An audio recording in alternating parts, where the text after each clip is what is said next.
In Bulgaria, it turns out that there have been a lot of foreigners throughout the years that have come to do business. So I came to Bulgaria on the 3rd of March 1989. We had plans to do a discotheque on the beach in front of Hotel International, where the beach was very wide. It was a perfect place. The director and the chief accountant in Golden Sands, they wanted bribery payments. You mentioned they wanted £7,500 to be transferred to their British account, Yeah, they not wanted, in Bulgaria. So they each wanted an account opening in the UK, England, in their name, each one. Total corruption. Greetings everyone, my name is Radoslav Ivanov and we are here on the platform called Svoboden Glas or Free Voice. In Bulgaria, it turns out that there have been a lot of foreigners throughout the years that have come to do business, that have come to live, that have come to seek opportunities due to the change in the regimes back in 1989. Времето, когато България тръгва по пътя на демокрацията и преминаването от планова към пазарна икономика. And we would like to say to every single foreigner that has had the same experience as our guest today, whether it's a good experience or a bad experience, that they have the opportunity to share this on our platform so that people abroad could learn, what's the situation in Bulgaria, how it's been throughout the years. And I would like to say hello to Robert Maude. Yeah, hi there. Yeah. How are you? Pleased to meet you, yes. We spoke with you a little bit earlier about your endeavors as an entrepreneur here in Bulgaria. You said you started in 1989 when the socialist times were about to end in Bulgaria. Yeah, so I came to Bulgaria on the 3rd of March 1989 to build and run an English pub in Golden Sands. You mentioned it was quite the famous place. Yeah, it was a famous place, yeah. Of course, when it opened, it was a massive success. We had between 600 and 1,000 clients every day. Which inevitably led to a lot of revenue. A lot of revenue, yeah. As you kept on developing the pub, you had a lot of ideas for importing nuts, importing beer, and everything like that. You made an actual business cycle here in Bulgaria on Golden Sands, which for our viewers is a resort near Varna, here on the Black Sea. And as you decided to develop and to progress and grow, you decided to create a discotheque on the beach. Yeah, we had plans to do a discotheque on the beach in front of Hotel International, where the beach was very wide. It was a perfect place for such a project. So we did the plans for a discotheque on the beach. And what happened after you decided to get those plans in motion? So at the end of the summer season, I then went to Borovets to do the same project. And in the meantime, we gave the plans to the administration in Golden Sands to enter the project into the council in Varna. To get the permit. To get the permit, to get the building permission. But the director and the chief accountant in Golden Sands, they wanted bribery payments. Yes, you mentioned they wanted £7,500 to be transferred to their British account, not in Bulgaria. So they each wanted an account opening in the UK, England, in their name, each one. So that's two accounts. And they wanted £7,500 in one account and £7,500 in the other one. Just to get the papers moving towards the city council. Yeah, that's right, So, but we refused that. After that refusal, this project never went to happen.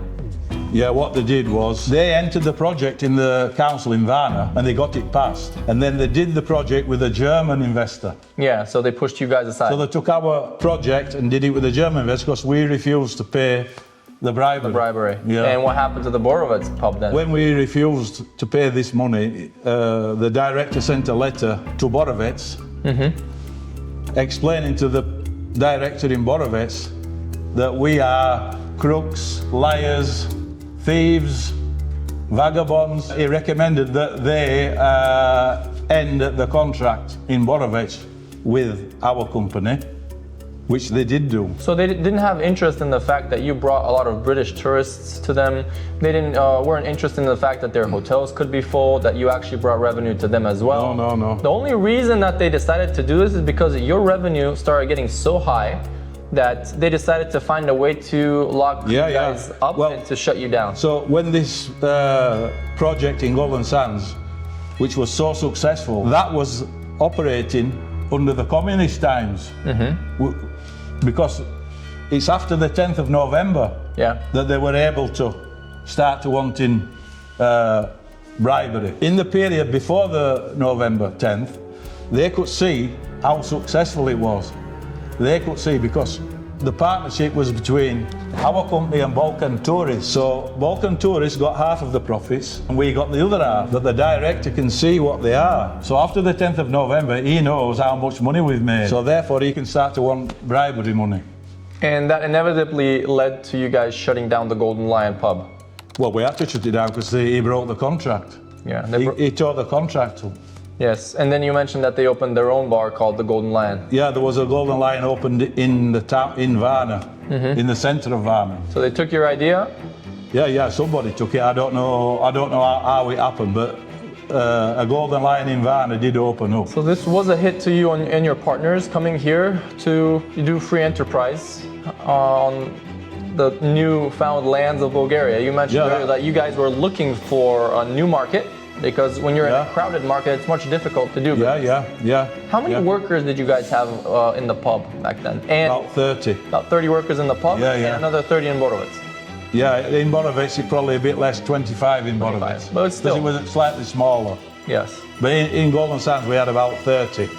Yeah. Because it worked from 8 o'clock in the morning until 4 o'clock the next morning. So we had 2 shifts. Most of these tourists that came here to drink beer, to have some fun.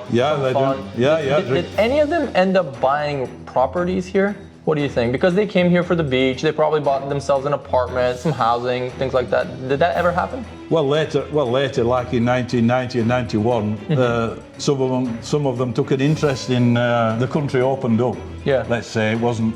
So some of them took an interest to come and invest or buy properties here. Yeah, so you as a forefront icebreaker, so you broke the ice between the UK and Bulgaria, and you opened this territory in Bulgaria. When this pub was running in 1989, so we also talked to a lot of the tourists, because like 65% of the tourists in Golden Sands were from the UK then. Yeah, do you have any idea how much they are right now? It's not 65%. Definitely not, yes. No, it's not more than 30%. Yeah. In fact, it might not be that.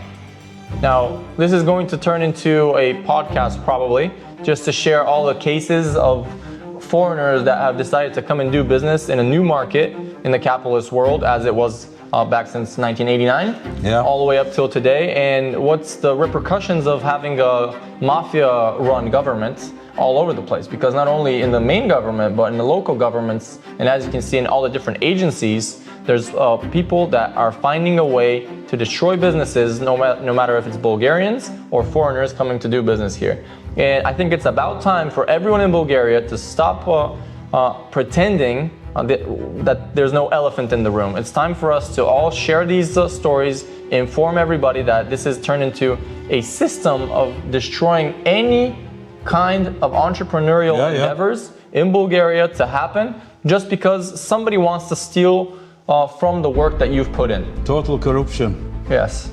So stay tuned. We're going to invite a lot more entrepreneurs, a lot of other people that don't feel afraid anymore to share their stories, because it's about time that not only the European Union but the whole world understands that if you want to do business in a European Union country, it might be much better if it's not run by the mafia, so that you can feel freedom to do business as it is. Okay, thank you once again. Yeah, okay. Robert. We'll invite you again for some more stories. Okay. So thanks No problem. once again.